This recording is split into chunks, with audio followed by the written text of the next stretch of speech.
Cyber crime क्या है? जब एक रिटायर्ड जज और एक जर्नलिस्ट ये लोग डिजिटली अरेस्ट हो सकते हैं तो हम लोग क्या करें? तो डिजिटल अरेस्ट का जासा पड़ सकता है किसी को भी, ठीक है, वो पुलिस वाला हो या जज हो या जर्नलिस्ट, उसको जासा पड़ सकता है। तो प्रॉपर्टी का ऐड करते हैं तो मेटा के ऊपर करते हैं, जो इंस्टाग्राम फेसबुक के ऊपर जाता है। रियल एस्टेट में भी देखा है आपने ऐसा होते हुए? जब वीडियो कॉल शुरू होता है तो एक्चुअल में कोई सामने लेडीज होती नहीं, तो वहाँ पे हैंडसेट पकड़ाया जाता है सामने और वीडियो कॉल चल रहा है तो वहाँ पे फोन चलाएंगे। नहीं, लेकिन एक अच्छी बात है कि आप लोगों ने उसको राजस्थान से पकड़ के लाया और उसके ऊपर केस रजिस्टर। डीप फेक इस लेवल पे जा रहा है कि उसमें फ़र्क नहीं कर पा रहे तो जेन्युइन क्या है और फेक क्या है, तो ये थोड़ी डरावनी बात है। ये नीलर से बात कर रहा था, वो बता रहे थे कि सलमान भाई तकरीबन 2 करोड़ रुपए से ज़्यादा पर डे पुणे में साइबर फाइनेंशियल फ्रॉड होता है, उससे भी ज़्यादा होगा। फाइनेंशियल फ्रॉड हो जाता है, साइबर फ्रॉड फाइनेंशियली हो जाता है। मैं किसी को OTP दे देता हूँ या कुछ कर देता हूँ, मेरे अकाउंट से पैसा चला जाता है, उसके बाद क्या करना चाहिए? आजकल हम जब भी किसी को फोन करते हैं एक मैसेज सुनाई देता है, सावधान, अगर आपको अनजाने नंबरों से पुलिस, CBI, कस्टम या जज के वीडियो कॉल आते हैं तो डरे नहीं, ये साइबर अपराधी हो सकते हैं। साइबर फ्रॉड से सावधान रहे। कई लोगों को लगता है अरे ये क्या बार बार सुनना पड़ता है, लेकिन सोचिए अगर सरकार को फोन रिंग होने से पहले ये मैसेज सुनाना पड़ रहा है तो साइबर क्राइम कितना सीरियस इशू बन चुका है। जैसे कोविड के टाइम हर कॉल पर वार्निंग आई थी, वैसे ही अब ये डिजिटल पैंडेमिक का वक्त है। हर दिन पुणे में 2 करोड़ से ज्यादा पैसे लोगों से ऑनलाइन छीन लिए जा रहे हैं। इसीलिए ये वीडियो जरूर शेयर कीजिए अपने फैमिली और व्हाट्सएप ग्रुप्स में, क्योंकि अवेयरनेस ही आज का बेस्ट फायरवॉल है। और ये सिर्फ आम आदमी तक सीमित नहीं है, कई बार पुलिस ऑफिसर्स भी इस साइबर फ्रॉड का शिकार बन चुके हैं। हमने एक ऐसे भी केस स्टडी डिस्कस की है जहां एक इंसान ने फ्रॉड के बाद इतना प्रेशर महसूस किया कि उसने अपनी जान ले ली। मेरे साथ है पुणे पुलिस साइबर सेल के प्रसाद पोद्दार जी, जिन्होंने हजारों केसेस हैंडल किए हैं। आज हम बात करेंगे OLX, no broker, 99 acres, magic bricks, matrimonial frauds, sextortion, digital arrest और आप कैसे सेफ रह सकते हो। और हाँ, अगर आपके साथ कभी फ्रॉड हो भी जाए तो एक चीज है जो आपके पैसे वापस ला सकती है, गोल्डन आर। ये सारी चीजें समझने के लिए आपको ये पॉडकास्ट एंड तक देखना होगा। ये सिर्फ एक पॉडकास्ट नहीं, ये आपकी डिजिटल सेफ्टी का मैनुअल है। देखिए, समझिए और सिक्योर रहिए। Let's welcome Prasad Poddar. Prasad ji welcome.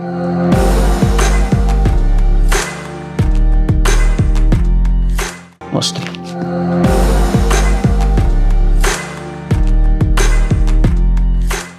Cyber crime क्या है?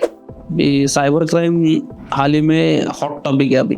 बिल्कुल तो हर एक के साथ कुछ ना कुछ हो रहा है। बिल्कुल।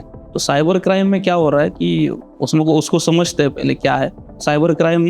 जिस इलीगल एक्टिविटी में इंटरनेट और इलेक्ट्रॉनिक डिवाइसेस की इन्वॉल्वमेंट है उसको साइबर क्राइम कहा जाता है, जिसमें हम देखते हैं कि फाइनेंशियल फ्रॉड है, देन सोशल मीडिया का फ्रॉड है, इसमें हैकिंग वगैरह आता है, रैंसम आता है, डिजिटल अरेस्ट। अभी हाल ही में बहुत सारे केसेस चल रहे हैं कि डिजिटल अरेस्ट हो गया, कुछ 60 लाख रुपए गया, एक 1 CR गया, ये न्यूज़ बहुत आ रही है। तो साइबर क्राइम में डिजिटली जो डिवाइसेस है उसको मैनिपुलेट करा के उसमें फिशिंग का यूज़ करा के बहुत सारी चीज़ें आ रही है, जिसमें मनी साइफन ऑफ किया जाता है विक्टिम के अकाउंट से। तो इसको जनरली साइबर क्राइम कहा जाता है। आज तो ये इतना इम्पोर्टेंट है, किसी को फोन करो तो रिंग बजने से पहले वो साइबर क्राइम के बारे में वैसे इन्फॉर्मेशन आता है। मेरे ख्याल से कोविड के टाइम पे ये इन्फॉर्मेशन आती थी, उसके बाद ये अभी पहली बार आया है, तो ये इतना इम्पोर्टेंट है। यस, उस टोन में ये लिखा है कि अभी तो स्क्रिप्ट ऐसी है कि डिजिटल अरेस्ट में ज़्यादा पैसा जा रहा है, अभी भी डिजिटल अरेस्ट में ज़्यादा पैसा। यस, तो उसमें बता रहे हैं कि कोई अननोन अगर आपको कॉल आए तो उसको एंटरटेन ना करे, उसको वैलिडेट करे, अगर कोई फ्रॉड जैसा लग रहा है तो तुरंत रिपोर्ट करे। ये अभी टोन में अभी आ रहा है। ओके, डिजिटल अरेस्ट ऐसी कोई चीज़ होती भी है? एक्चुअली डिजिटल अरेस्ट ये चीज़ होती नहीं है बनाई गई है चीटर लोगों ने।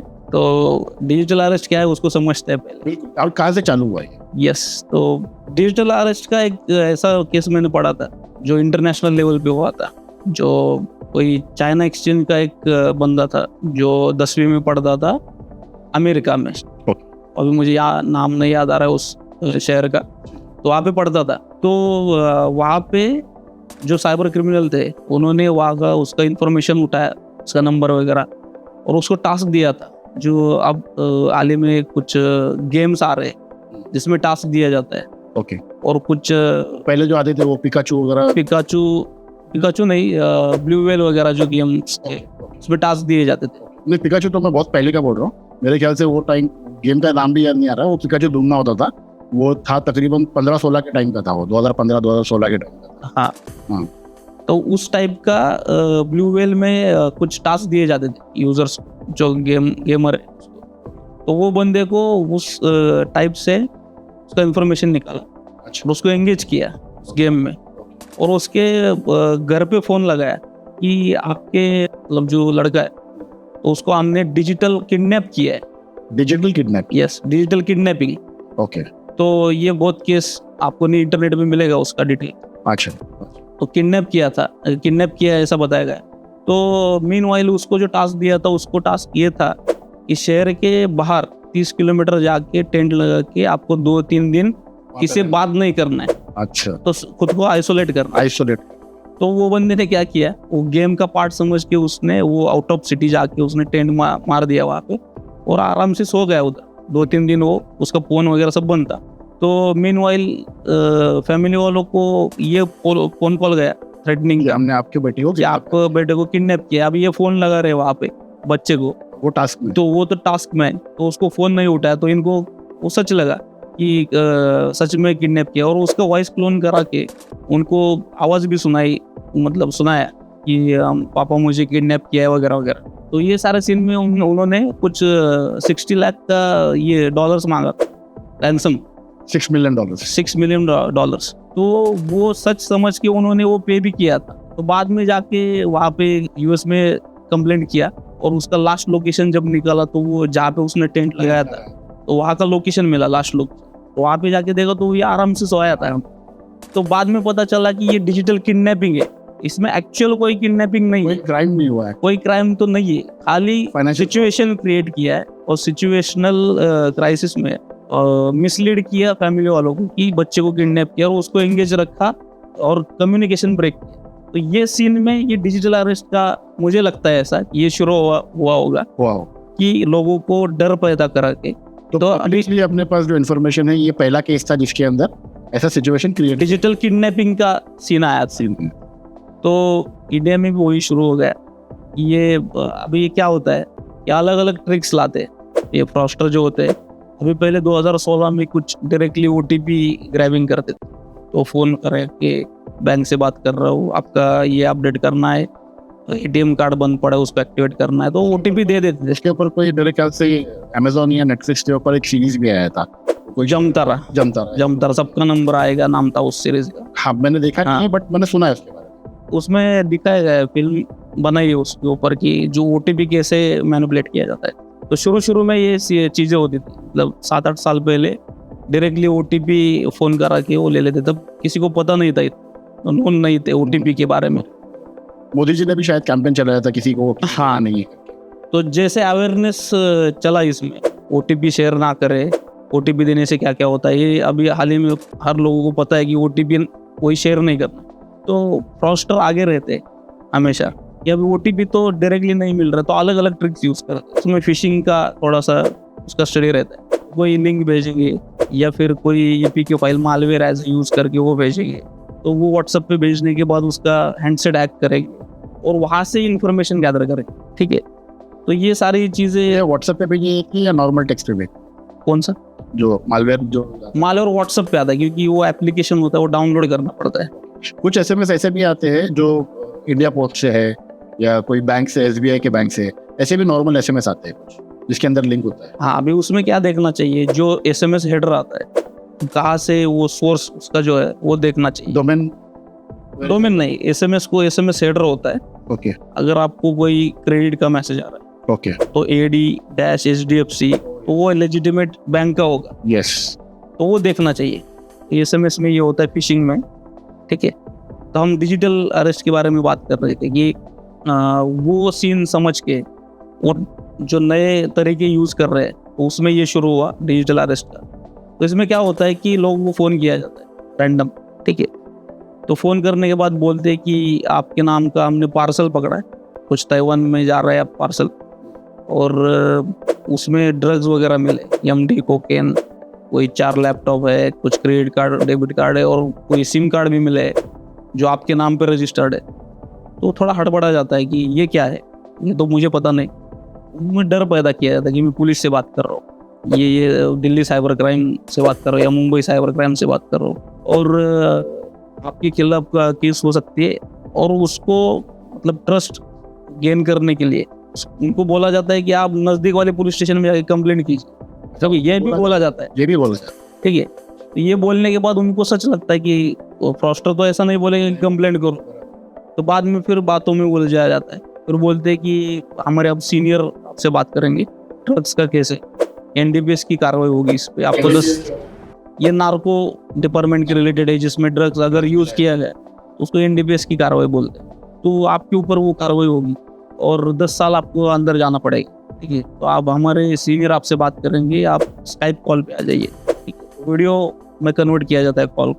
तो अभी इसमें प्रिकॉशन भी क्या लेते हैं ये फ्रॉस्टर कि आप किसी को बताने का नहीं, अगर बताए तो तुरंत आपके घर पुलिस आएगी और आपको अरेस्ट करेगी। हम जैसा बोल रहे हो वैसा करो, इंस्ट्रक्ट किया जाता है। फिर उनको आइसोलेट भी किया जाता है, आप किसी को शेयर ना करें कुछ बातें, मतलब मेंटली इतना मेंटली प्रेशर कराया जाता है और बम्बार्डिंग किया जाता है उस बात को। तो विक्टिम क्या करता है, ठीक है, थोड़ा डर जाता है, पुलिस बात कर रही है तो फिर बाद में बोला जाता है कि टाइप पे स्विच करा जाता है। तो कॉल पे टिपिकली पीछे कुछ लोगो वगैरह लगाया जाता है, ये दिल्ली क्राइम का ऑथेंटिकेशन क्रिएट करने के लिए।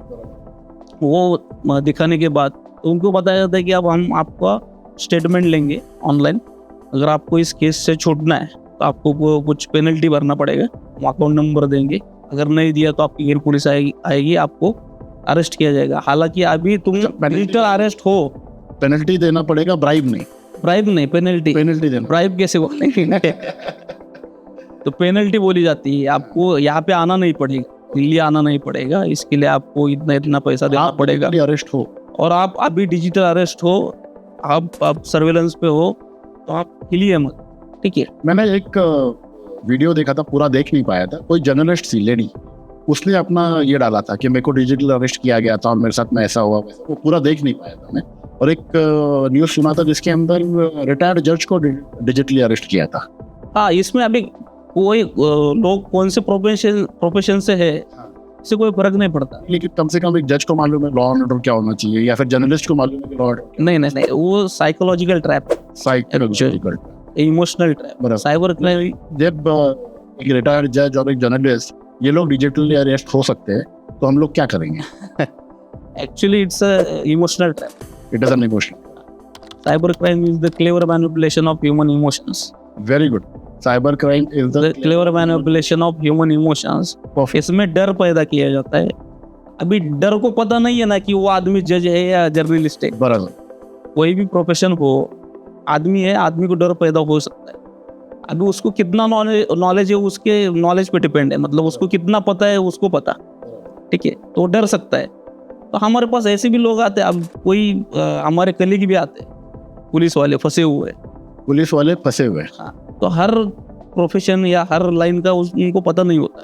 तो इस सीन में वो डिजिटल अरेस्ट का जासा पड़ सकता है किसी को भी, ठीक है, वो पुलिस वाला हो या जज हो या जर्नलिस्ट हो, उसको जासा पड़ सकता है। तो इसमें वही डर पैदा किया जाता है कि आपको अरेस्ट किया जाएगा।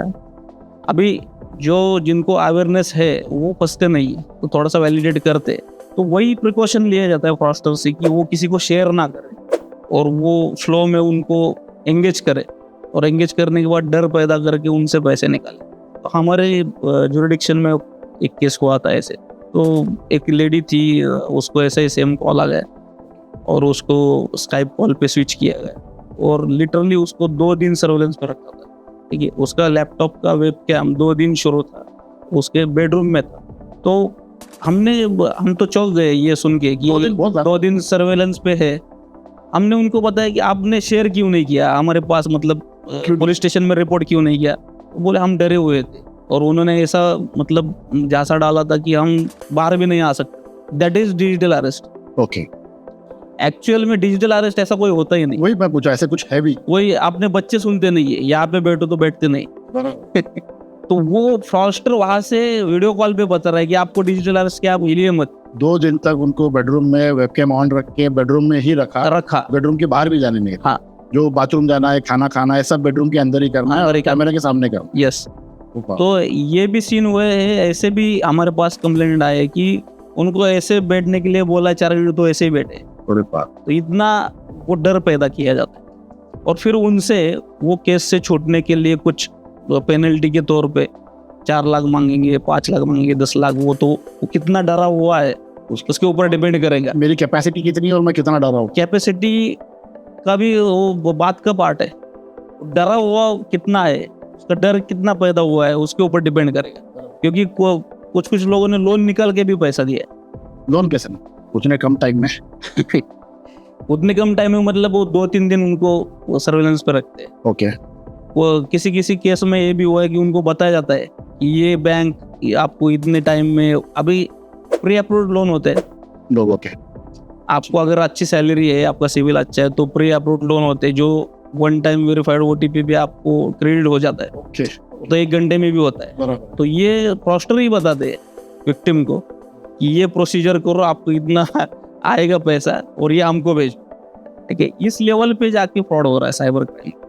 तो ये डिजिटल अरेस्ट है कि उनको डिजिटली एज्यूम किया जाता है कि आपको कार्रवाई हो सकती है आपके ऊपर। मतलब मेंटल ट्रॉप इतना स्ट्रांग हो जाता है हाँ, कि इंसान अपने आप का सब लॉजिक छोड़ के, समझदारी छोड़ के ये मानने लगता है कि मैं अरेस्ट हो गया, डिजिटली अरेस्ट हो गया। यस, तो ये डिजिटल अरेस्ट है। अगर मुझे किसी का फोन आता है कि आपको डिजिटली अरेस्ट किया गया है तो मैंने क्या करना चाहिए? पहले तो उसे आइडेंटिफाई करना चाहिए। ठीक है, ओके। डिजिटली अरेस्ट तो कौन से नंबर से आ रहा है, ओके। उसके ऊपर हमेशा आमतौर पे स्पैम लिख के आता है। एयरटेल ने स्टार्ट किया है वो शायद। हाँ, एयरटेल ने स्टार्ट किया है। पर मिल जाता है, ट्रू कॉलर पे भी मिल जाता है। तो ट्रू कॉलर पे ध्यान देना चाहिए। पहले तो स्कैम वगैरह लिख के आता है, बहुत सारे लोग रिपोर्ट भी करते हैं। देन अगर आपको ऐसे बोला जा रहा है कि आपका नाम का पार्सल है, तो सिंपल कॉमन सेंस है, अगर आपने भेजा ही नहीं कोई पार्सल तो उसको कोई रिलेवेंट ही नहीं है, मतलब रिलेवेंस ही नहीं है कि मैंने कोई पार्सल ही नहीं भेजा तो वो मेरे नाम से कैसे जाएगा। ठीक है, और ताइवान वगैरह ये तो कोई सीन ही नहीं है, बाहर कोई भेजा है ऐसा। लेकिन इंसान ये भी हो सकता है कि डर जाएगा कि यार मेरे नाम से किसी ने भी भेज दिया। हाँ, तो वो होने के बाद पहले तो रिपोर्ट करना चाहिए। हमने ऐसा बहुत बार नोटिस किया कि वो शेयर नहीं करते किसी के साथ। ठीक है, तो उसको रिस्पॉन्ड किया जाता है।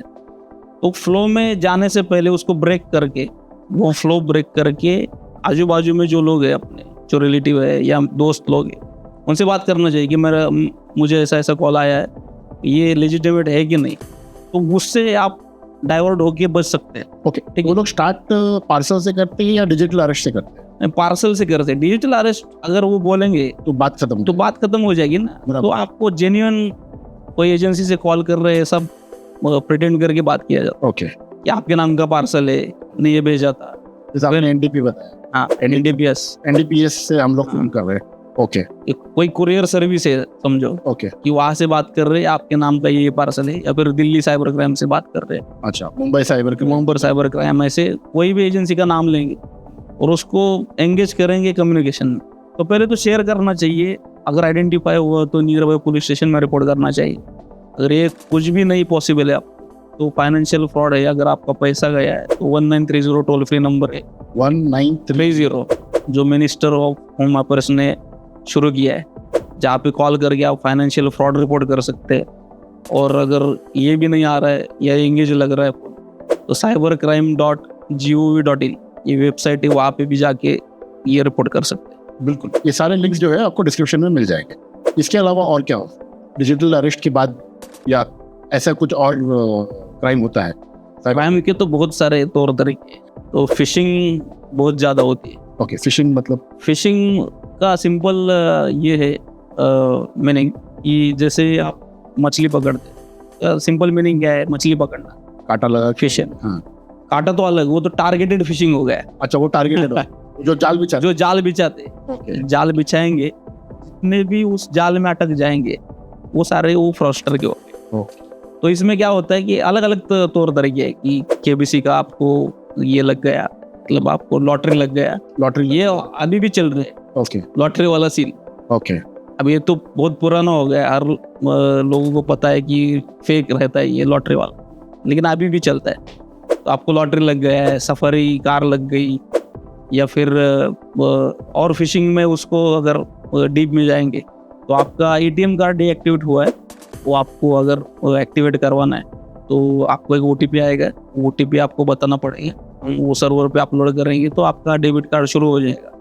या फिर क्रेडिट कार्ड का बहाना बना के, या फिर कोई बैंक का केवाईसी अपडेशन। तो ये सारी फिशिंग की चीज़ें हैं जिसमें रैंडम फिशिंग किया जाता है और बल्क में टारगेट किया जाता है। बराबर। बल्क में नॉर्मल मैसेज पे होता है, व्हाट्सएप पे होता है, या ईमेल। हर एक तरीका है। बहुत बड़ा फैक्टर है डिजिटल मार्केटिंग के अंदर। यस, तो ये ईमेल मार्केटिंग में भी होता है या सिर्फ व्हाट्सएप या नॉर्मल टेक्स्ट? अभी उसको भी कैटेगराइज किया जा सकता है। कैसे? तो एसएमएस रहेगा तो वो रैंडम जाएगा, रैंडम जाएगा, उसमें कोई मतलब कैटेगरी नहीं है। बराबर। तो जिसके हाथ में मोबाइल उसको एसएमएस जाएगा। बराबर। ठीक है, व्हाट्सएप है, व्हाट्सएप में भी बिजनेस, व्हाट्सएप वाले जो बिजनेस रिलेटेड है, जो कमर्शियल एंगल रहेगा उसमें, तो उसको जा सकता है। देन इंफॉर्मेशन कहाँ से गैदर कर रहे हैं उसके ऊपर डिपेंड करेगा। फ्रॉडस्टर इंफॉर्मेशन डेटा कहाँ से गैदर कर रहे, कलेक्ट कर रहे हैं, वो उसके ऊपर डिपेंड करेगा कि वो कैसे जा रहे हैं। ठीक है, तो ईमेल का जो सीन है, ईमेल में जो स्मॉल स्केल इंडस्ट्रीज है तो उसमें जो कंपनीज है उनको ईमेल जाएंगे, उसमें बहुत हमने ये भी देखा कि मैन एंड मिडिल अटैक होता है। जो ऑर्डर परचेस किया जाता है या सेल इंपोर्ट एक्सपोर्ट का जो बिजनेस है उसमें email phishing, email spoofing, then man in the middle attack, ये सारी चीज़ें हमने देखी। तो ये ईमेल का यूज़ वहाँ पे ज़्यादा होता है। ये जो बिजनेसमैन लेवल पे है, जो ऑर्गेनाइजेशन लेवल पे है, जो एंटिटीज, स्मॉल स्केल बिजनेसेस है, जो फाइनेंशियल एंटिटीज है, वहाँ पे टारगेट किया जाता है ईमेल के थ्रू। ओके। इंडिविजुअल को टारगेट करना है तो एसएमएस के तौर पे जाएंगे या व्हाट्सएप पे जाएंगे। और अगेन पूरे पब्लिक को टारगेट करना है तो फेसबुक है, इंस्टाग्राम है, ठीक है, जो सोशल मीडिया है, वहाँ पे एक फेक एडवर्टाइज करके छोड़ देंगे। अरे वो परसों एक सीन हुआ था ऐसा ही, एक लेडी आ गई, उनका कुछ 90,000 रुपये गया। उनको पूछा कैसे गया, तो बोले कि फेसबुक के ऊपर हमने एडवर्टाइज देखी। किस चीज़ की? तो डीमार्ट की। डीमार्ट का एक एडवर्टाइज था, वहाँ पे लिखा था कि 1 किलो काजू, 1 किलो बादाम, केसर और कोई आइटम था, तो वो 399 रुपये में डिस्काउंट में मिलेगा 1-1 किलो। ठीक है, ये एडवर्टाइज थी। अभी उसके ऊपर प्रोसीड करने के लिए नीचे लिखा था कि बुक योर ऑर्डर नाउ। तो उस बटन पे क्लिक करने के बाद एक एप्लीकेशन डाउनलोड हो गया डीमार्ट के नाम से। वो एप्लीकेशन डाउनलोड हो जाने के बाद वो एक्चुअल मालवेयर था, मालवेयर इन द सेंस वो एपीके फाइल। ओके। ठीक है, एपीके फाइल डाउनलोड होने के बाद उसने वो हैंडसेट का एक्सेस लिया। एक्सेस कैसे लिया? भी इसमें जो लैक ऑफ अवेयरनेस है ये काम करता है। कैसे? अगर आप कोई एप्लीकेशन डाउनलोड कर रहे हो तो परमिशंस मांगता है। हाँ, परमिशन मांगता है। उसमें कौन सा परमिशन है? लोकेशन आ गया, फोटो आ गया, जीपीएस, फोटो, ठीक है, ओटीपी, एसएमएस, मेन तो एसएमएस का भी परमिशन मांगता है। हाँ। तो ये परमिशन दी जाती है उस एप्लीकेशन को। वो देने के बाद जो ट्रांजैक्शन का ओटीपी, अभी उसमें रजिस्ट्रेशन का एक लिंक दिया था, डाउनलोड हो जाने के बाद रजिस्ट्रेशन का लिंक दिया कि ये डिस्काउंट चाहिए तो इसके ऊपर रजिस्ट्रेशन कीजिए। और उसमें 399 रुपये का जो ट्रांजैक्शन था, तो यूपीआई ट्रांजैक्शन करवाने के लिए एक फॉर्म दिया था।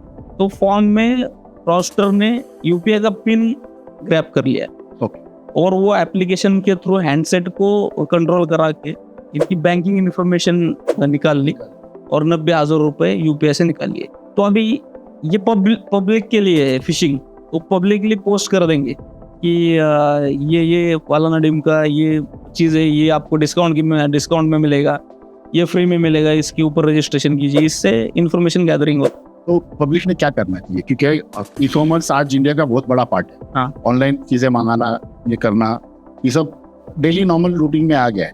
हम लोग भी अगर प्रॉपर्टी का ऐड करते हैं तो मेटा के ऊपर करते हैं, जो इंस्टाग्राम, फेसबुक के ऊपर जाता है। रियल एस्टेट में भी देखा है आपने ऐसा होते हुए? रियल एस्टेट में 2-3 प्लेटफॉर्म है जिसमें नो ब्रोकर आ रहा है, 99 है, मैजिक ब्रिक्स है।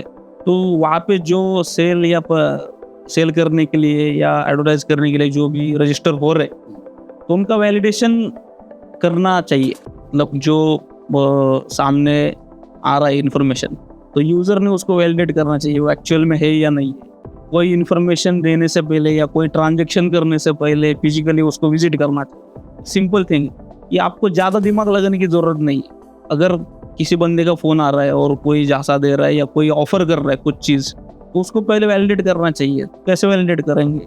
कोई 2-3 दोस्त लोगों से पूछो इसका। इसके अंदर होता क्या है पहली बार, वहाँ से बताइए प्लीज। कि अगर रियल एस्टेट में हो गया रियल एस्टेट में पैसा कैसा दे सकता है? प्रॉपर्टी अगर कोई रेंट पे दे रहा है, किसी ने प्रॉपर्टी, मैंने कोई प्रॉपर्टी रेंट पे, ऑफिस हो या फ्लैट हो, मैंने रेंट पे लिस्ट किया। हाँ, तो लिस्ट करने के बाद अगर वो फेक होगा तो अभी हमारे देखने में तो ऐसा है कि कोई मिलिट्री मैन है जो सीआरपीएफ में काम कर रहे हैं और वो बोल रहा है कि मेरा ये समथिंग प्रॉपर्टी है जो मैं रेंट पे देना चाहता हूँ, मेरी ट्रांसफर हुई है, मैं यहाँ पे जा रहा हूँ। अच्छा, ठीक है, तो वो फोन पे ही उसको जो लेने वाला है या कोई देखने वाला है, ये मिलिट्री मैन की स्टोरीज बहुत ज्यादा है, बहुत ज्यादा है, बहुत ज्यादा। तो वो OLX पे भी चलता है उसका। अच्छा, ये नो ब्रोकर, मैजिक ब्रिक्स इस पे भी चलता है जाता। तो मेरा ये प्रॉपर्टी है, मैं रेंट पे दे रहा हूँ और इतना रेंट है। वो क्या स्टोरी ऑथेंटिकेट भी होती है? मिलिट्री मैन है, हाँ, इनके तो ट्रांसफर होते रहते हैं, पूरा लेजिटिमेट उनका आईडी वगैरह भेजते हैं। आईडी वगैरह भी। हाँ, वो भी किसी का चुराया हुआ होता है लेकिन वो भेजते हैं व्हाट्सएप पे, उनको सच लगता है, जो विक्टिम है उसको सच लगता है, फिर उसको पेमेंट रिक्वेस्ट भेजेंगे कि आपको एडवांस दे रहे या एडवांस ले रहे, इसलिए कोई ट्रांजेक्शन का जो है सीन, तो उसमें पेमेंट का रिक्वेस्ट जनरेट करेंगे। तो वो रिक्वेस्ट जनरेट हो जाने के बाद वो झांसा पड़ जाता। तो अगर विक्टिम ने कनेक्ट किया है तो हो सकता है विक्टिम बॉम्बे में बैठा हो, चेन्नई में बैठा हो, कहीं भी बैठा हो, ये फ्रॉडस्टर हो सकता है, मिलिट्री मैन बन के उससे पेमेंट मंगा सकता है। यस, या तो जिसका प्रॉपर्टी रेंट पे देना है उसको फोन कर सकता है कि मेरे को आपका प्रॉपर्टी चाहिए एंड तो झांसा पड़ेगा। ज्यादा वेरी गुड। तो इसके अंदर गवर्नमेंट का कुछ गाइडलाइन है पोर्टल्स के लिए?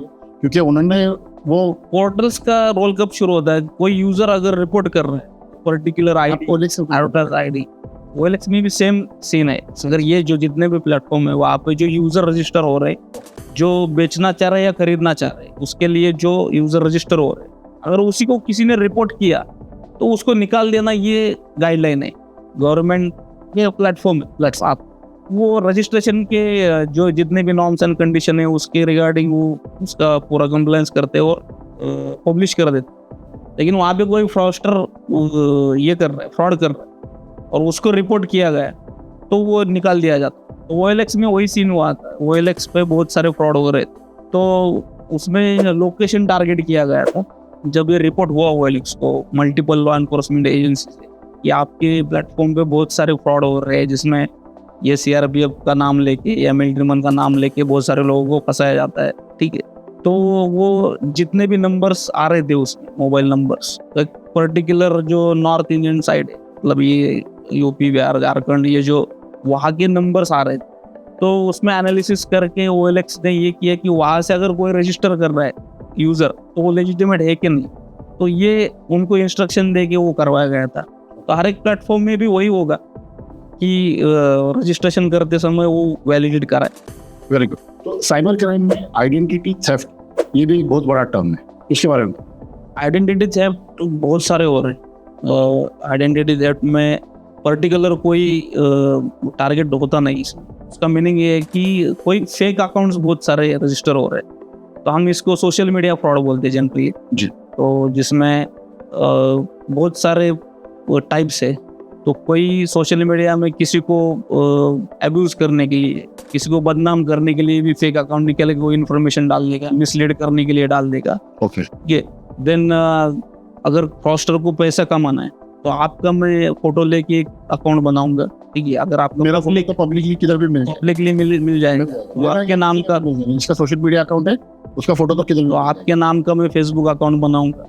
ठीक है, और आपके ही फ्रेंड को फ्रेंड लिस्ट में रिक्वेस्ट भेज दूंगा और वो रिक्वेस्ट जैसे एक्सेप्ट होगा तो मैं मैसेज डाल दूंगा कि मैं मेडिकल इमरजेंसी में, वो मुझे ये चाहिए, एक 10,000 रुपये भेज दो अकाउंट पे, ये अकाउंट नंबर है, मेरा नंबर जो जेन्युइन नंबर है वो बंद है, अभी कॉल मत करना। ठीक है, तो ऐसे बहुत सारे फ्रॉड हुए बीच में। तो उसमें हमारे कुछ ऑफिसर्स के भी फेक, पुलिस डिपार्टमेंट से भी कोई फेक जो सीनियर लेवल के है, अच्छा, ऑफिसर्स, तो उनके फेक अकाउंट बना के भी बहुत सारे लोगों को मैसेज गए।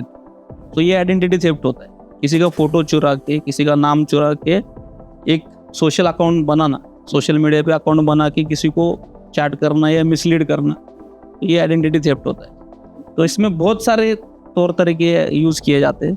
ये पर्सनल लेवल पे भी रिवेंज के लिए यूज़ किया जाता है। फ्रॉस्टर पैसा कमाने के लिए करते हैं। अच्छा, ये रिवेंज के लिए भी हो सकता है। रिवेंज में क्या है कि जो नॉन पर्सन है, अगर मेरी और आपकी बनती नहीं है ओके, तो किसी चीज़ को लेके झगड़ा हो गया। अभी क्या हुआ है, अभी के लोगों में आमने सामने झगड़ा करने की मतलब ये नहीं है, मतलब उतना करेज नहीं है कि आमने सामने ऐसा झगड़ा करे। झगड़ा।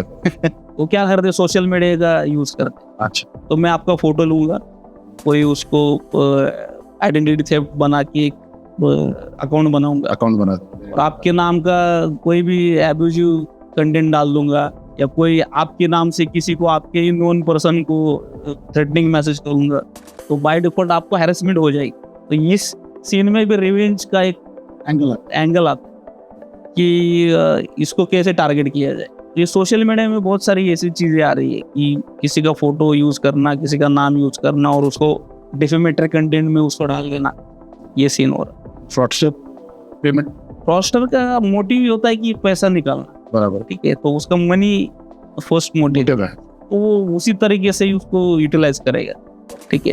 तो अगर सोशल मीडिया पे मुझे कोई मैसेज आता है कि मैं फंस गया हूँ, मेरे फ्रेंड का आता है कि मेरे को मेडिकल इमरजेंसी या कोई भी इमरजेंसी, मेरा नंबर बंद है, मेरे को 10,000, 5,000, 50,000, 2 लाख जो भी जरूरत है भेज दो, तो मेरा काम है सबसे पहले इसको फोन करना। फोन किस चीज पे करना है, जो आपके कॉन्टेक्ट लिस्ट में सेव है नंबर, एक्चुअल नंबर है, उसके ऊपर उसी के ऊपर फोन करना, वेरीफाई करना, भाई क्या प्रॉब्लम है, कुछ जरूरत है, क्या चाहिए, एंड उसको वेरीफाई करना, ना कि उठा के 5,000, 10,000, 15,000 या जो कुछ भी अमाउंट है भेज देना है। राइट। सोशल मीडिया पे आइडेंटिटी थेफ्ट के साथ में जैसा आपने बताया, रिवेंज एक मोटो हो सकता है, फ्रॉडस्टर पैसा निकालना एक मोटो हो सकता है, कोई और मोटो या एंगल या मोटिव कुछ हो सकता है? वही फ्रॉस्टर का जो मोटिव है पैसा निकालना, तो हर चीज में कोई आइडेंटिटी थेफ्ट करा के, फेक अकाउंट निकाल के, इमरजेंसी क्रिएट करके तो पैसा नहीं देगी, कि वो तो उस सीन में वो वेरीफाई कर सकता है, बराबर है, उसकी कॉन्टेक्ट को। तो 10 में जैसे मैंने बताया कि अगर मुझे कोई मैसेज आता है तो मेरा काम है उसको वेरीफाई फोन करना, नंबर पे फोन करना। तो 10 में एक ही उसको टारगेट मिलेगा, बराबर है। तो इसको दूसरा ट्रिक्स यूज करते हैं सेक्सटॉर्शन नाम का।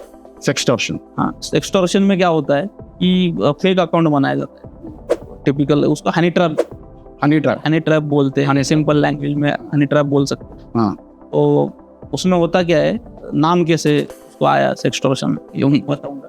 तो हनी ट्रैप में क्या होता है कि एक फेक अकाउंट क्रिएट किया जाएगा जहाँ पे टिपिकल नाम होगा, कुछ नेहा शर्मा, प्रिया वर्मा वगैरह, ओके, और रैंडम ये डाल देंगे फ्रेंड रिक्वेस्ट। अभी 100 लोगों को फ्रेंड रिक्वेस्ट डाल दी, तो 10 या 20 ऐसे लोग होंगे जिसको कोई चैटिंग नहीं करता, कोई फ्रेंड रिक्वेस्ट भेजता नहीं, और सडनली उसको नेहा शर्मा, प्रिया वर्मा ऐसा आएगा तो वो तुरंत क्लिक करके उसको एक्सेप्ट करेगा। बराबर। एक्सेप्ट करने के बाद तुरंत चैटिंग शुरू हो जाती है। अच्छा, चैटिंग में क्या होता है कि आप कैसे हो, कहाँ हो, इंटीमेट टाइप का कोई उसका चैट होगा, और उसको अकेला जब वो होता है, बराबर, उसका टाइम पकड़ के, बराबर, या उसको रात में या 9-10 बजे इस टाइम में उसको पकड़ के चैट किया जाता है। फिर उसके ऊपर चैट करते करते उसको व्हाट्सअप चैटिंग पे स्विच किया जाता है, और फिर बोला जाता है प्लेटफॉर्म में डेटिंग ऐप हो, सोशल, हाँ, वहाँ से कोई भी प्लेटफॉर्म यूज करेंगे, ओके, तो वहाँ पे व्हाट्सएप पे आएंगे, और व्हाट्सएप पे आके फिर बोला जाता है कि हम सेक्स न्यूड वीडियो कॉल करते हैं, ठीक है, वो करने के लिए, वो चैटिंग करने के लिए। तो अभी सामने से अगर कोई ऐसा सीन आ रहा है, मतलब ऐसा रिक्वेस्ट आ रहा है, वो भी लड़की का है, तो कोई भी पिघल जाएगा, बराबर, ठीक है। तो वहाँ पे उस फ्लो में वो कॉल किया जाता है या उठाया जाता है वीडियो कॉल, और सामने से बोला जाता है कि आप कपड़े उतारो, ठीक है, न्यूड हो जाओ, और सामने भी वो एक लड़की दिखेगी वीडियो कॉल पे, ओके, वो भी कपड़े उतारते हुए देखी। तो वो होते समय 30 सेकंड या कोई 1 मिनट का एक वीडियो रिकॉर्ड हो जाता है, जो वीडियो कॉल चल रहा है। तो वो रिकॉर्ड हो जाने के बाद तुरंत कॉल कट हो जाता है और थ्रेटनिंग का मैसेज शुरू हो जाता है व्हाट्सएप। मतलब अगर जो भी वो वीडियो पे था उसने कपड़े उतार दिए, उसका कॉल रिकॉर्ड हो गया, वीडियो रिकॉर्ड हो गया, एंड फिर उसको ब्लैकमेल किया, ब्लैकमेलिंग शुरू हो जाती है कि अब हमारे पास आपका वीडियो है, और आपका जितना भी फ्रेंड लिस्ट है ओके उसको हम वो भेज देंगे, या फिर यूट्यूब पे अपलोड कर देंगे, या पूरा सोशल मीडिया पे स्प्रेड कर देंगे। ओके नहीं करना है तो 50,000 रुपये भेज दो, जितना भी डिमांड करे। जो ब्लैकमेलिंग तो इसमें वो डर पैदा किया जाता है। ओके तो अगर वो डर गया, कोई भी डर कोई भी डर जाएगा। कोई भी डर एक तो मतलब तो 99% डर जाता गलत किया हुआ है। हाँ। ये किसी को मालूम पड़ जाएगा तो गलत हो जाएगा। अभी इसमें इज्जत का सवाल है, तो कोई बताता भी नहीं किसी को, बहुत बड़ी बात। दोस्त को भी बताता नहीं, रिलेटिव को बताता नहीं। तो कभी कभी ये चीजें सुसाइडल पे जाती है, सुसाइडल अटेम्प्ट पे भी जाती है। तो हमारे जुरिडिक्शन में एक सीन हुआ था ऐसा, अच्छा जिसमें एक कॉलेज गोइंग जो था स्टूडेंट, क्या है जो उसका एज था कुछ 23, टारगेट है वो? टारगेटेड थोड़ा सा है। तो वो उसको बंदे को सेम फ्रेंड रिक्वेस्ट आ गया था और उसका पूरा वीडियो वगैरह करा के उसको ब्लैकमेल किया था। और वो ब्लैकमेलिंग इतने लेवल पे गई कि उसको यूट्यूब से आईपीएस विक्रम बात कर रहा हो, ऐसा भी एक कॉल आ गया। यूट्यूब से आईपीएस विक्रम, अभी ऐसा तो कोई पोस्ट ही नहीं है एक्चुअली। हाँ तो वो सच मान बैठा उसको, और वो डर गया। अभी वो कॉल भी कितने बजे आया, रात को 11 साढ़े 11 बजे। अभी इस टाइम तो कोई था भी नहीं उसके आजू बाजू, और वो गाँव से आके यहाँ पे रह रहा था। घर पे बोलेगा भी तो मतलब क्या बोलेगा, बाप को क्या बोलेगा? एक हाथ कोई दोस्त होगा तो शायद उसको बोल तो पाएगा। वो मेंटल प्रेशर इतना गया कि उसने जितना भी उसके पास पैसा था 10-5 हज़ार रुपए जितना भी, तो वो बेच दिया। उसके बाद भी थ्रेटनिंग शुरू हो गया, और उसको कोई मैनिपुलेटेड ऐसा स्क्रीनशॉट बना कि हमने यूट्यूब पे अपलोड कर दिया है। तो उसको वो सच लगा, और वो इतना स्ट्रेसफुल हो गया कि उसने कुछ छठे माले से उड़ी मार के उसको सुसाइड कर दिया। सुसाइड हो गया। तो प्राइम ऑफिसी सुसाइड में कुछ पता नहीं चल रहा था, तो नॉर्मल सुसाइड केस रजिस्टर हुआ था। फिर बाद में उसके भाई ने जब मोबाइल उसका सर्च किया, चेक किया, तो उसके इंस्टाग्राम के चैटिंग पे कुछ प्रिया वर्मा ऐसा कुछ नाम का इंस्टाग्राम अकाउंट था। तो उसमें चैटिंग मिला कि पैसा भेजो, फिर हम आपका वीडियो अपलोड कर देंगे। फिर पता चला कि ये सेक्सटॉर्शन की केस है। तो इसमें सेक्स और एक्सटॉर्शन ऐसा चीज़ मिला कि वो सेक्सटॉर्शन बन गया, नया टर्म बना है। तो इसमें हमने इन्वेस्टिगेट करा के राजस्थान से एक्यूज को हम पकड़ के लाए। पकड़े? हाँ, वेरी गुड। तो वो पकड़ने के बाद जब हमने वहाँ पे जाके देखा कि ये एक्चुअल सीन क्या है, उसमें होता क्या है कि जब वीडियो कॉल शुरू होता है तो एक्चुअल में कोई सामने लेडीज होती नहीं। अच्छा। तो वहाँ पे हैंडसेट पकड़ाया जाता है सामने, और वीडियो कॉल चल रहा है, तो वहाँ पे फोन चलाएंगे। और सामने ऐसा लगेगा कि कोई लेडी कपड़े उतार, और ऐसा सीन क्रिएट किया जाता है। तो कोई 30 सेकंड या 1 मिनट में इतना कुछ समझ में नहीं आता। और वो करने वाले जो लोग हैं वो अनपढ़ है, 8वीं 10वीं वाले 5वीं वाले लोग, ये वो तो उतना ज़्यादा कोई रॉकेट साइंस है नहीं। लेकिन भी रहेगी तो वो एज ऐसा है जो 20, 22, 23, 25 साल का जो एज ऐसा है जो मतलब अगर लड़की का रिक्वेस्ट आ गया, लड़की कर रही है तो भाग सकता है। हाँ, नहीं, जो फ्रॉस्टर है वो बोल रहा हूँ मैं। अच्छा, जो फ्रॉस्टर है, बहुत सारे लोग को ऐसा एजम्पशन है कि ये फ्रॉडस्टर जो फ्रॉड करते हैं बहुत चालाक, वो कोई बहुत चालाक है या हैकिंग सीखे हुए होते हैं, ऐसा कोई होता नहीं। वो तो नॉर्मल तरीके सीखते हैं और मैनिपुलेट करते हैं इमोशंस को। तो वो सामने वीडियो पकड़ा के उसका वीडियो रिकॉर्ड करेंगे और ब्लैकमेलिंग कर, तो ये वहाँ पे चलता है। तो इस चीज़ में वो उस बच्चे की जान गई थी, और ये साइबर क्राइम इतने लेवल पे सीवियर हो गए। नहीं, लेकिन एक अच्छी बात है कि आप लोगों ने उसको राजस्थान से पकड़ के लाया और उसके ऊपर केस रजिस्टर हुई थी, एक्यूज भी अरेस्ट हुआ था। किसी बच्चे के साथ में अगर ऐसा होता है तो उससे क्या करना चाहिए? अभी इसमें पहली तो बात है प्रिकॉशन के तौर पे, कोई अननोन फ्रेंड रिक्वेस्ट आ रहा है उसको कभी एक्सेप्ट नहीं करना। सोशल मीडिया का पर्पस ही वही है कि मतलब मैं अननोन लोगों से कनेक्ट करूं। नहीं, बात वो नेटवर्किंग की है। अननोन मतलब क्या है कि अगर फोटो देख रहे हो आप, पहचान नहीं है, तो उसको एक्सेप्ट करने में पॉइंट ही नहीं है ना। वो कौन हो सकता है? अभी तो सबको पता चल रहा है कि सोशल मीडिया में इतनी सारे फ्रॉड हो सकते हैं। आइडेंटिटी थेफ्ट की बात की है अभी, बराबर। तो कौन है एक्चुअल में वो पता होना चाहिए। कम से कम उसके और मेरे फ्रेंड लिस्ट में कॉमन तो चाहिए कुछ ना कुछ। तो ये चीजें प्रिकॉशन के तौर पे देखी जा सकती है। ठीक है। अगर वीडियो कॉल भी आता है तो अभी व्हाट्सएप में एक नया फीचर भी आ गया है कि अननोन कॉलर को साइलेंट किया जाता है।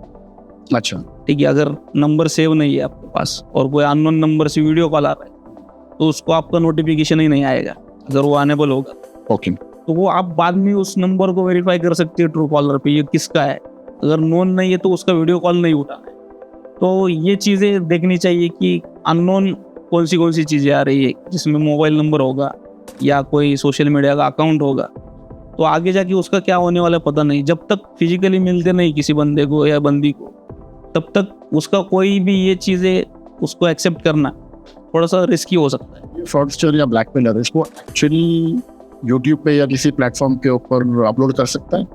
मीन्स ये फ्रॉडस्टर है, समझो किसी ने किसी का 30 सेकेंड्स का 10 सेकेंड्स का वीडियो बना लिया, हाँ, उसको एक्चुअल में किधर अपलोड कर सकता है क्या?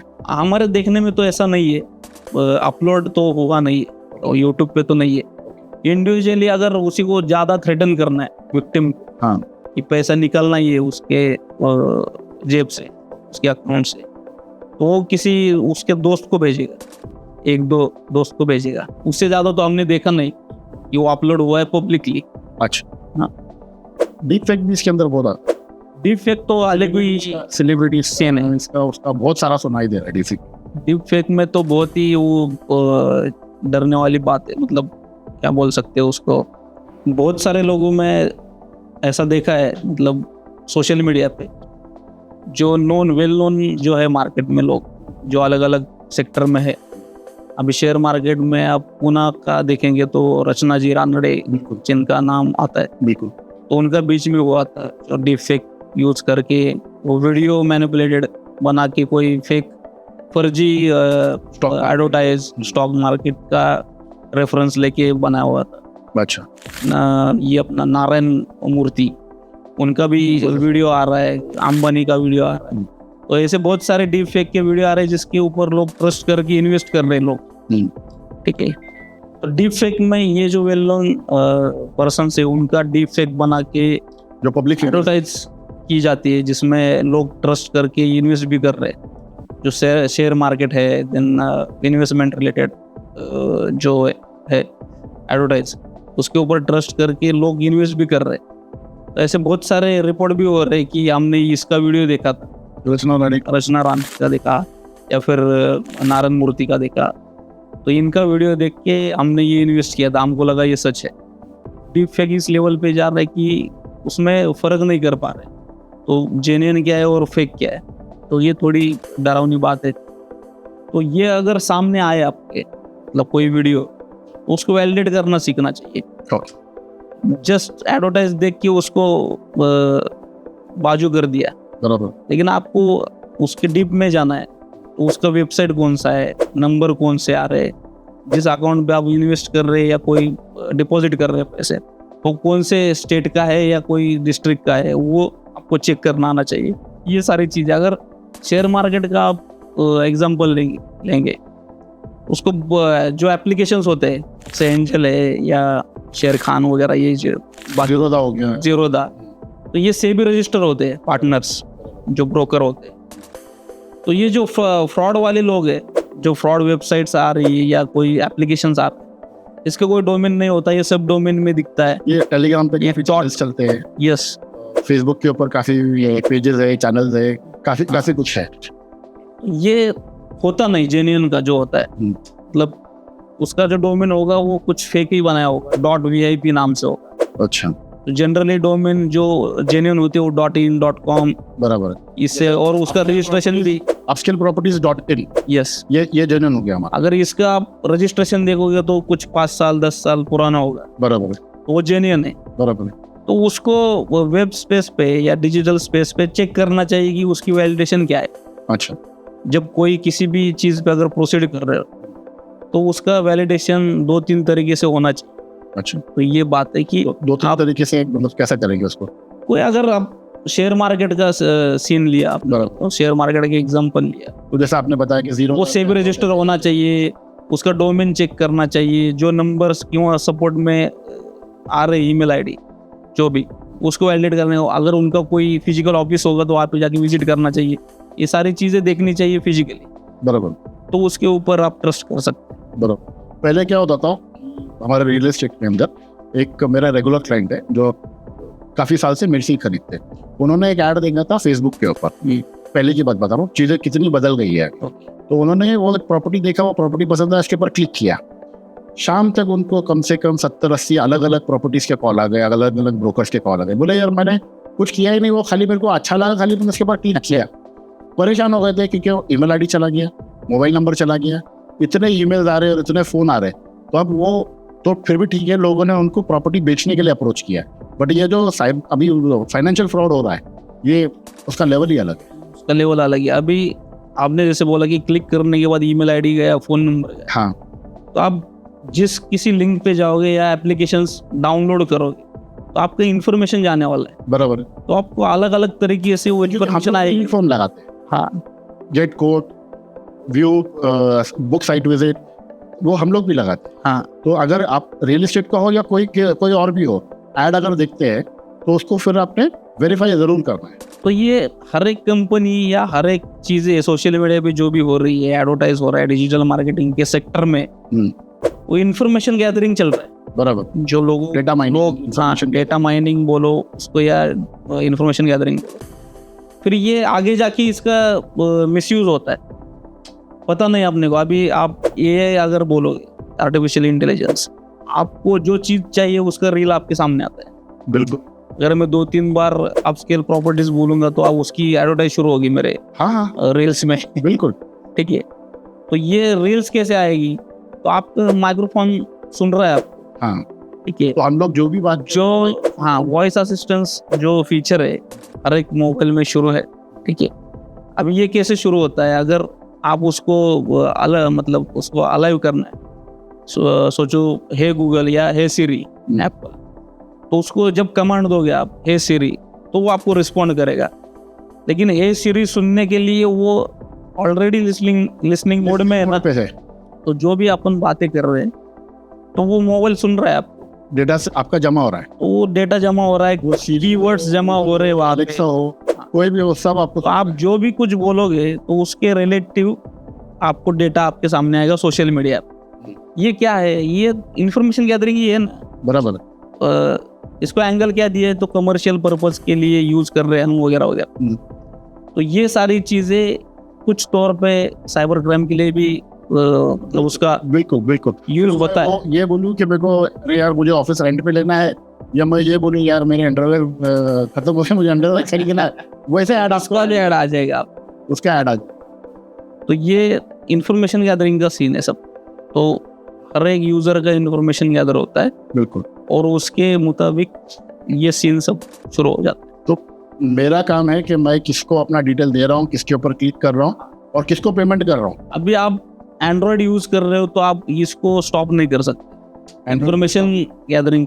एंड्रॉयड या एप्पल होगा, जो भी मोबाइल यूज कर रहे हो, तो ये इन्फॉर्मेशन ये जा रही है, इसको स्टॉप नहीं कर सकते। जिस दिन आप हैंडसेट लेते हो और एक्टिवेशन के लिए ईमेल आईडी डालते हो उसके अंदर, तो उसी दिन आपकी प्राइवेसी कॉम्प्रोमाइज हो ही होती है। बिल्कुल आप खुद से ही प्राइवेसी कॉम्प्रोमाइज कर देते, प्राइवेसी इज मिथ। ठीक है, तो अभी ये जो इन्फॉर्मेशन गैदर हो रहा है ये कमर्शियल पर्पस के लिए है, इससे कोई हार्म नहीं है, वो खाली आपको कुछ डेटा ला के दिखा रहा है बराबर। लेकिन अगर आप इंटेंशनली किसी अननोन चीज को डाउनलोड करके उसको ग्रांट करोगे या परमिशंस दोगे तो डेफिनेटली आपके साथ फ्रॉड हो जाएगा। आपका बोलना ये है कि अगर मैं व्हाट्सएप डाउनलोड करता हूँ या कोई ऐप डाउनलोड करता हूँ तो मैं उसको परमिशन देते जाता हूँ। Yes. वो कमर्शियल पर्पस के लिए यूज करता है, वो हार्म नहीं करेगा। अगर वो हार्म करता भी है तो उसका अकाउंटेबिलिटी कहीं ना कहीं गवर्नमेंट पकड़ लेगा, because in a way it is an enterprise जो अपना काम कर रहा है, धंधा करने की कोशिश कर रहा है।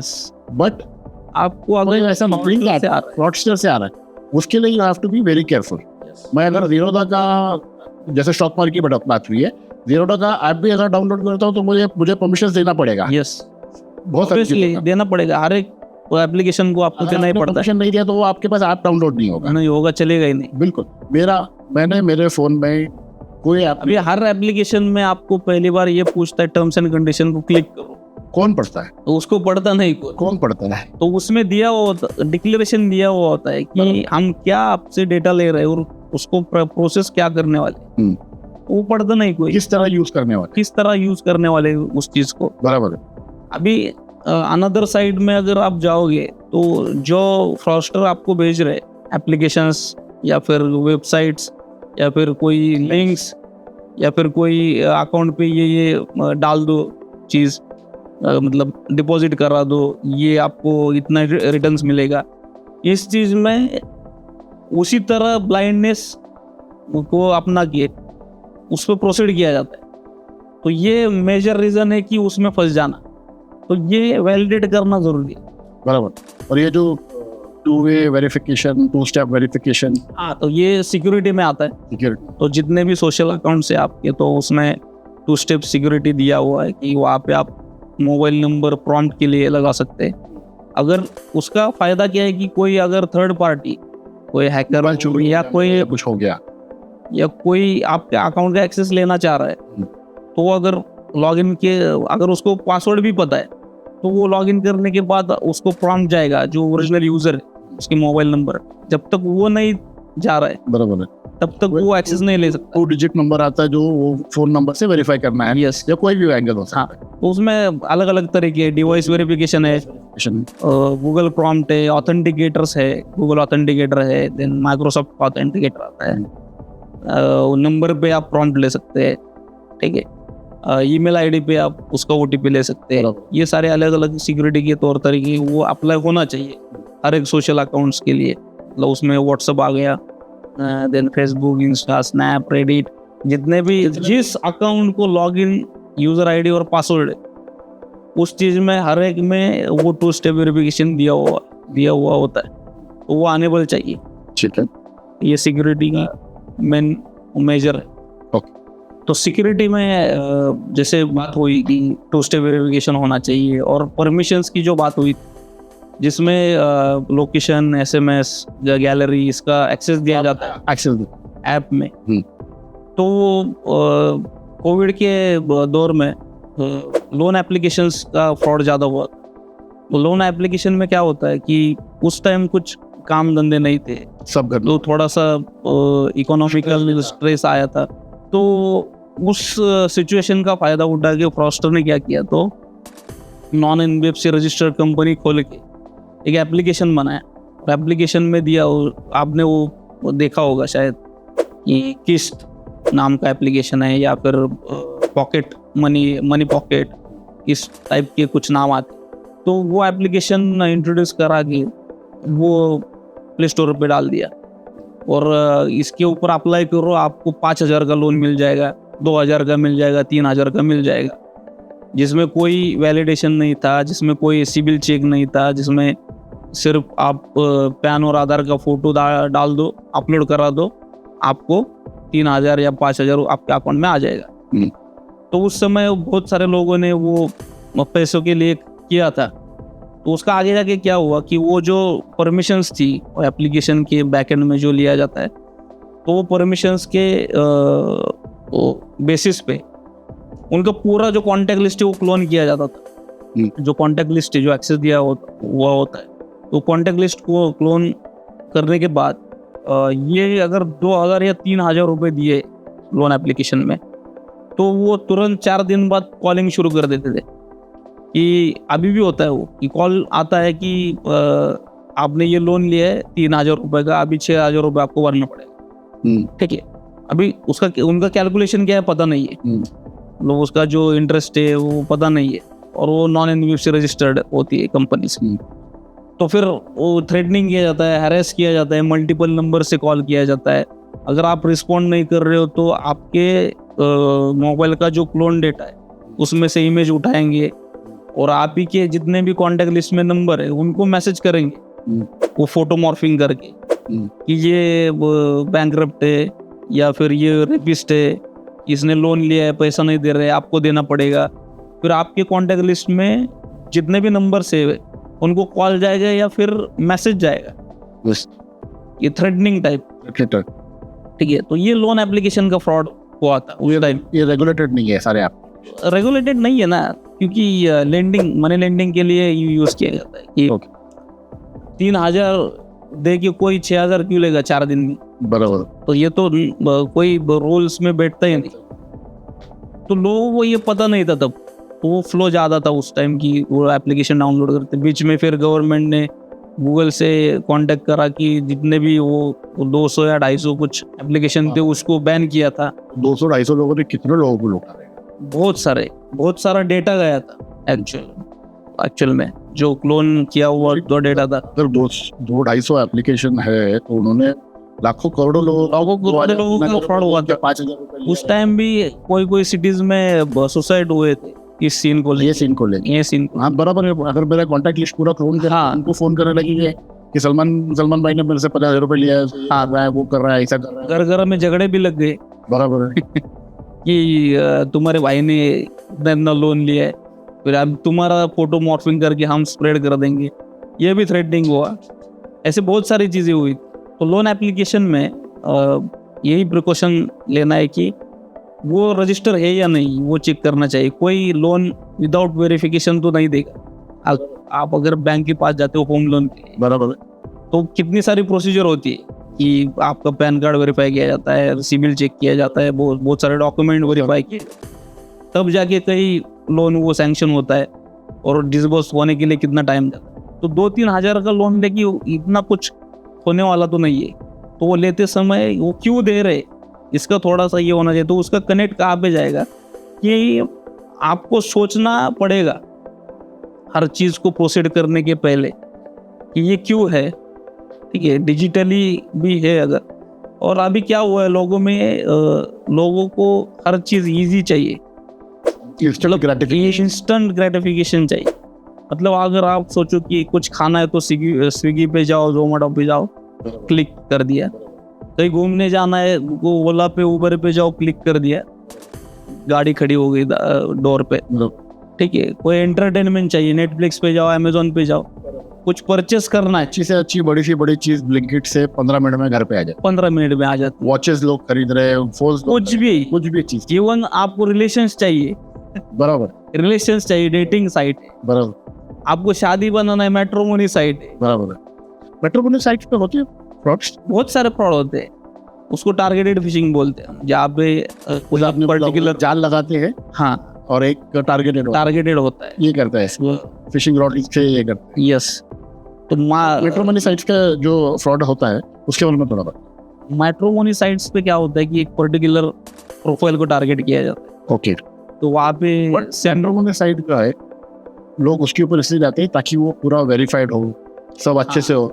नहीं तो मतलब फेसबुक पे तो लोग मिलते ही हैं, तो शादी.com या जीवन साथी पे जाने की क्या जरूरत है अगर वहां पर भी फ्रॉड हो रहे तो। नहीं, कैसे होता है कि प्रोडक्ट घर पे लाने के बाद कैसे निकलेगा कुछ पता नहीं होता। मैं 100% ट्रस्ट किसी भी नहीं कर सकते आज के तारीख में नहीं कर सकते। आज के तारीख में तो नहीं कर सकते। मतलब अभी तो आपके सुनने में ऐसा होगा कि डिवोर्स के केसेस बहुत सारे ज्यादा हो रहे हैं। ओके, तो रिलेशंस कैरी फॉरवर्ड होना या उसको बनाए रखना पॉसिबल नहीं हो रहा है। ओके, क्योंकि शादी करते समय तो ऐसा लगता है कि वो 7 जन्मों का साथ है, बराबर, लेकिन आदमी कैसे निकलेगा पता नहीं। ये तो हाल ही में, ये तो फिलहाल सोशल मीडिया है या फिर वहाँ पे दिखने वाली इंफॉर्मेशन प्लांटेड है। तो इस तरीके से अगर आप सोचोगे, मतलब कंपैरेटिवली सोचोगे, जो लाइफ में चल रहा है अपना दिमाग और सोशल मीडिया पे अलग चल रहा है, तो मैट्रिमोनी साइट के ऊपर क्या फ्रॉड होता है? तो मैट्रिमोनी साइट में यही फ्रॉड होता है कि जो प्रोफाइल अप्रोच हो रहे हैं, तो अप्रोच होने के बाद उनको झांसा दिया जाता है कि मैं आउट ऑफ कंट्री रह रहा हूँ। ठीक है, अभी मैट्रिमोनी का अगर एनालिसिस किया तो पहले शादी कैसी होती थी कि घर का कोई बुजुर्ग होता था, वो मैसेज स्प्रेड करा देता था अपने सारे रिलेटिव में कि ये बंदा शादी का है। घर पे गया था, उसकी बेटी मेरे को बहुत अच्छी लगी, हाँ। अच्छा तेरे बेटे से तो ये वो सही रहेगी, माउथ पब्लिसिटी होती थी, बराबर, ठीक है। तो जैसे जैसे ये दौर चलता गया और ये मीडिया वगैरह सब इंक्लूड हो गया और बातचीत ही खत्म हो गई, हर एक रिलेशन में बातचीत खत्म हो गया। अभी मिलना जुलना होता नहीं लोगों में, बराबर। तो बच्चे को तो पता ही नहीं कि मामा कौन है, मौसी कौन है, ठीक है, पता ही नहीं है रिलेशंस क्या है, ठीक है। और ये करियर का जो ये है, करियर बनाने में इतना टाइम निकल जाता है कि वो एज निकल जाती है शादी की। फिर बाद में वो बुजुर्ग वगैरह जो होते हैं घर में, वो तू तेरा देख ले, तो वो इस चीज का यूज करते हैं मैट्रिमोनी साइट पे फिर रजिस्ट्रेशन करते हैं, बराबर। वही मैच मिलता है क्या देखते हैं। नहीं, मैंने देखा है एक दो मेरे फ्रेंड सर्कल में जो मैट्रिमोनी पे मिले, शादी हुई and they have a successful marriage, yes, वो भी होता है। बट बात कर रहे हैं कि फ्रॉड, मुझे अगर आप फ्रॉड बोल रहे हो उसके ऊपर भी फ्रॉड हो रहा है, तो किस किस्म का फ्रॉड हो रहा है? तो मैट्रिमोनी फ्रॉड जो है उसके ऊपर जितने भी वेबसाइट्स है, शादी.com, जीवनसाथी.com, अभी तो मेरे नॉलेज में हर एक नहीं, बहुत सारे अच्छा, कम्युनिटी वाइज भी है, ओके। मराठी मैट्रिमोनी.com, हाँ, तो उनके वो तो हालांकि वो सब मुस्लिम्स के लिए होगा। हाँ मुस्लिम्स के लिए कम्युनिटी वाइज है, बहुत सारे वेबसाइट्स है, हजारों बोल सकते हैं। बराबर है। तो उसके ऊपर ये फ्रॉस्टर क्या कर दे, फेक रजिस्टर कर देंगे। ओके, और अब ये काम कैसे करता है वेबसाइट, तो आपने जो एक्सपेक्टेशन डाली वहाँ पे कि कौन सा टाइप का आपको ये चाहिए, पार्टनर चाहिए, तो उसके हिसाब से जो एक्सपेक्टेशन डाली है उसको एल्गोरिदम रन करके उसको मैच होने वाला एक प्रोफाइल ला के खड़ा कर देगा आपके सामने। तो इसमें क्या होता है, जो प्रोफाइल का एक्सपेक्टेशन है उसके हिसाब से एक प्रोफाइल क्रिएट किया जाता है, जिसको टारगेटेड फिशिंग करना है रोस्टर को, जिस प्रोफाइल को, उसके हिसाब से वो प्रोफाइल बनाएंगे। वो बनाने के बाद उसको अप्रोच किया जाता है, उसके वेबसाइट के चैट बॉक्स में शुरू हो जाता है चैटिंग कि आपका प्रोफाइल अच्छा है, मैच हुआ। फिर कई वेबसाइट ये भी प्रोवाइड करती है कि पेड जो प्रोफाइल है उसके अंदर वेरीफाइड प्रोफाइल्स, उसके अंदर चैट बॉक्स दिया जाता है उसके अंदर चैट करने के लिए। तो चैट करते समय थोड़ा सा कैजुअल जो चैटिंग होता है वो हो जाने के बाद व्हाट्सअप नंबर एक्सचेंज किए जाते हैं। फिर बाद में शुरू होता है चैटिंग कि मैं यहाँ पे काम करता हूँ। तो ये टिपिकल हमने जो देखा हमारे काम करते समय कि टिपिकल विक्टिम को बोला जाता है कि मैं इंग्लैंड में काम करता हूँ। प्रोफाइल को कोई नेवी वाला ऑफिसर का एक प्रोफाइल लगाएंगे, गोरा चिट्टा ऐसा हैंडसम यूनिफॉर्म में वगैरह। फिर मैं लंदन में काम करता हूँ या शेल कंपनी में काम में हूँ, ठीक है, काम कर रहा हूँ वहाँ पे, मेरे पास इतनी प्रॉपर्टी है। तो पिक्चर स्टाइल स्टोरी बनाते हैं कि मेरा माँ बाप प्लेन क्रैश में गए, मैं अकेला हूँ यहाँ पे, अब मैं इंडिया में आने का सोच रहा हूँ, अब तो ये प्रोफाइल भी मैच हुआ है तो मैं आऊँगा, तेरे साथ शादी मनाऊंगा। सोलमेट्स, ठीक है, सोलमेट मिल गई मुझे मेरे सपनों की रानी मिल गई, ठीक है। तो ये सारी चीज़ें जैसे होती है वो ट्रस्ट बिल्ड करते हैं। फिर ट्रस्ट बिल्ड करते समय उसको थोड़ा सा वो प्लांटिंग किया जाता है कि सीन क्या होने वाला है आगे। तो मेरे पास इतनी प्रॉपर्टी है, अभी किसी को बताना नहीं, अपन डायरेक्टली आके वहाँ पे शादी का अनाउंसमेंट करेंगे। तो वो उसका ये भी रखते हैं, मतलब सीक्रेट, अच्छा, कि किसी को बताना नहीं, ये सरप्राइज देंगे सबको। तो इस दौरान क्या होता है कि उनका चैटिंग इतना होता है कि पूरा जो होता है मतलब ट्रस्ट बिल्ड करना। तो टिपिकल जो होते हैं ना निब्बा निब्बी वाले मैसेजेस, अच्छा, गुड मॉर्निंग जानू सोनू पिल्लो, इस टाइप का। हाँ। तो वो सारे अभी हमने पढ़े उसमें, इसलिए बोल रहा हूँ मैं जो एविडेंस के तौर पे हमारे पास आती है, हमने पढ़े थे। तो उसमें ये हमने देखा कि उनका इमोशनल ट्रैप लगा के उनका पूरा ट्रस्ट बिल्ड होता है और ये जो बोलेंगे वही होता है।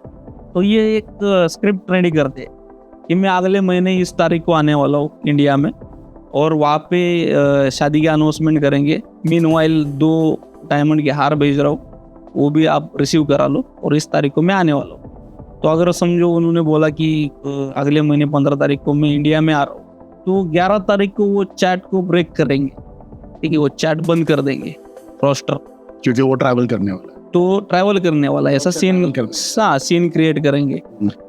और अभी रोज चैट करने वाला आदमी अगर उसका चैट बंद हो जाए तो थोड़ा सा बेचैन सा लगने लगता है ओके, विक्टिम को, ठीक है। तो अभी तो वो सपनों की रानी सपनों का राजा ये सीन में है दोनों भी, और चैट बंद हो जाता है तो थोड़ा सा वो बेचैन होते हैं। तो वो सडनली 15 तारीख को 10 बजे फ़ोन आएगा विक्टिम को कि मैं दिल्ली एयरपोर्ट से बात कर रहा हूँ, कस्टम से बात कर रहा हूँ, आपके नाम का एक पार्सल आया है जिसमें 2 डायमंड के हार है, जो उसने बोला था वो बैकअप माइंड में चल रहा है। तो वो छुड़ाने के लिए आपको कस्टम ड्यूटी भरनी पड़ेगी, 5 लाख 10 लाख जो भी वो बोलेंगे। तो ये अभी इसको वो सारा चार्ट याद आता है, ये भेजने वाला था, सरप्राइज देने वाला था, अभी तो यहाँ पे ही आ रहा है, अपना ही है, चलो कस्टम ड्यूटी भर देते, cash on delivery. Cash on तो वो भर देने के बाद फिर से फोन आएगा कि आपका दोस्त इस नाम का है, यहाँ पे उतरा है और उसके पास इतना इतना फॉरेन करेंसी है, तो उसको कन्वर्ट करने के लिए इतना चार्जेस लगता है, तो इसका 5 भरो, इसका 10 भरो, ऐसे करते करते 5, 25, 10, 20 कितना भी जितना है उसके पास सेविंग्स, इससे तो पूरा उसको लूट लिया जाता है। इससे तो पूरा निकाल लिया था चैट करते करते के। तो वो लूट लिया जाता है, क्या है उसके पास, सेविंग क्या होगा क्या नहीं, Yes. निकाल लिया। तो ये लूट लिया जाता है। इस टाइप की ये मैट्रिमोनी फ्रॉड होता है, ठीक है। तो मैट्रिमोनी साइट से अप्रोच करते हैं, इसलिए मैट्रिमोनी फ्रॉड बोलते हैं उसको। अच्छा। तो ये कहीं से भी हो सकता है, मतलब डेटिंग साइट से भी हो सकता है। नहीं, मेरी समझ में तो ये था कि dating app, social media, Instagram, Facebook के ऊपर लोग सीरियस नहीं रहते, इसलिए मेट्रोमनी पे आए। और अगर मेट्रोमनी पे आने के बाद भी ये सब अगर उसका रेशो अगर देखेंगे बहुत कम है तो कम है। तो जो वेरीफाइड है, बहुत अभी आपने जो एग्जांपल बोला कि 2-3 ऐसे भी हुए थे कि जो सक्सेसफुल, हाँ, अगर married life- मेरे नॉलेज में जो है तो रेशो कम है, लेकिन होते हैं, फ्रॉड होते हैं मैट्रिमोनी साइट से भी। अच्छा, तो आई थिंक इसके अंदर तो बहुत ध्यान देना चाहिए। सरप्राइज ये वो कुछ नहीं होता है, वो उसको एक अरेंज मैरिज के हिसाब से ही कंसीडर करना चाहिए। बस yes, you should get to know the person, आप कितना कर रहे हैं, बट वो कितना गेट टू नो करना है वो भी थोड़ा ध्यान में रख के करनी चाहिए लोगों ने। तो ये फ्रॉड का तरीका है। बिल्कुल। तो जनरली ये है कि इमोशनल ट्रैप जो है उसको आइडेंटिफाई करना चाहिए एक्चुअली। तो जितने भी अभी तक जो सिक्योरिटीज के एस्पेक्ट देखे कि 2 स्टेप वेरिफिकेशन हो या प्राइवेसी रिलेटेड हो या कोई इन्फॉर्मेशन जहाँ पे लीक हो रही है उसको ब्रेक लगाना हो या प्रोएक्टिवली ये करना हो, तो एक्चुअल सिक्योरिटी दिमाग में चाहिए लोगों के। एक्चुअल सिक्योरिटी दिमाग में चाहिए, या लॉजिकल डिवाइस में नहीं चाहिए। डिवाइस तो आपको ऑप्शन देता ही है। डिवाइस तो वो प्री डिफाइन है, ऑलरेडी है, उसमें उसको यूटिलाइज करना है, बराबर। लेकिन आपको उसको कैसे यूज करना है ये अगर आपको पता नहीं है तो आप फंस सकते हैं। अगर आप एप्पल यूज कर रहे हो, आपको 2 स्टेप वेरिफिकेशन भी आने वाले, ऐसे भी लोग आते हैं जिसका 2 स्टेप वेरिफिकेशन ऑन है तभी भी सोशल मीडिया अकाउंट हैक होता है, क्योंकि उसके दिमाग में ये नहीं आता। तो उसमें लैक ऑफ अवेयरनेस जो है, जो टेक्निकल टर्म्स में आता है वो होता नहीं, तो वो करना पड़ेगा, उसका स्टडी करना पड़ेगा, सेल्फ एजुकेट होना पड़ेगा उसमें। आजकल ओटीपी के साथ में सबसे पहले आता है डू नॉट शेयर ओटीपी, और फिर ओटीपी नंबर। यस, उसके बावजूद भी लोग शेयर। ओटीपी शेयर करते हैं। तो जैसा आपने बताया कि मतलब जो मेरा लॉजिक है, जो मेरी समझदारी है, वो सबसे बड़ा सिक्योरिटी है। लॉजिक, हाँ, वो तो जो समझ है वही सीन है कि आपको वो समझना पड़ेगा और लॉजिकल लेवल पे आपको उसको आइडेंटिफाई करना पड़ेगा कि ये क्या है, बिल्कुल। तब जाके आप साइबर क्राइम से बच सकते हैं। गुना साइबर क्राइम में है कितना? गुना में तो बहुत सारे रिपोर्ट होते हैं, मतलब अभी स्टैटिस्टिकल डेटा तो उतना देखा नहीं है, मैं लेकिन ईयर से बात कर रहा था, वो बता रहे थे कि सलमान भाई तकरीबन 2 करोड़ रुपए से ज्यादा पर डे पुणे में साइबर फाइनेंशियल फ्रॉड होता है, उससे भी ज्यादा होगा, क्योंकि investment fraud, share market related fraud, then वो जो म्यूचुअल फंड्स है इसका जांचा देखिए, फिर बाद में ये बहुत सारे टाइप्स है जिसमें फिशिंग आता है। एक तो मैंने देखा था कहीं पर भी किसी ने फैमिली में डेथ हो गई तो उसका फ्रेंड ने स्मशान को कॉल किया वो अरेंज कराने के लिए। तो जब कॉल किया तो उन्होंने वो बुकिंग किया, ये किया वो किया, और वहाँ पे जब एक्चुअल में फ्यूनरल के लिए वो क्रेमेशन के लिए गए तो बुकिंग ही नहीं था। तो फेक था वो, फेक Google से- होगा वो वेबसाइट। गूगल से उन्होंने नंबर ढूंढा। अब वो इमोशनल, मतलब आदमी ये क्या सोच सकता है, साला मैं स्मशान भूमि का नंबर ये कर लूं, वहाँ पे लॉजिक ही नहीं चाहिए ना, दिमाग ही नहीं चलेगा, वो स्टेट ऑफ माइंड उधर का वो टाइप अलग होता है, एकदम अलग होता है। तो इसका रीजन क्या है कि हर एक चीज के लिए लोग डिजिटली डिपेंड है, या गूगल पे डिपेंड है। बराबर है, कुछ भी ढूंढना हो तो गूगल पे जाके ढूंढते, बराबर है, जो कि लेजिटिमेट है या नहीं पता नहीं, किसी को पता नहीं। जो फर्स्ट सर्च आता है। हाँ, पहले के जमाने में येलो पेजेस हुआ करते थे, हम हाँ। नंबर ढूंढते थे और ये करते। अब गूगल तो मतलब अच्छी चीज भी है और बुरी चीज भी है। चीज भी अब मैं उसको कौन से स्टेट ऑफ माइंड से कैसा यूज कर रहा रीड हूँ, कर रहे हो, वो मेरे ऊपर डिपेंड करेगा। सामने वाली आने वाली जो चीज है उसको वैलिडेट करना, ये एंड तक रहेगा कि कैसे वैलिडेट करें। बिल्कुल, ठीक है। अवेयरनेस सबसे बड़ा। अवेयरनेस इसमें सबसे मेजर थिंग है कि आपको उससे बच सकते हैं। बराबर, हमने जो सब बात की ये सब बचने की बात की। मेरे साथ में अगर कोई फाइनेंशियल फ्रॉड हो जाता है, साइबर फ्रॉड फाइनेंशियली हो जाता है, मैं किसी को OTP दे देता हूँ या पिच कर देता हूँ, मेरे अकाउंट से पैसा चला जाता है, उसके बाद क्या करना चाहिए? कोई टाइम फ्रेम है? कभी पैसा वापस आता भी है, आ सकता है, उम्मीद है, क्या क्या होता है?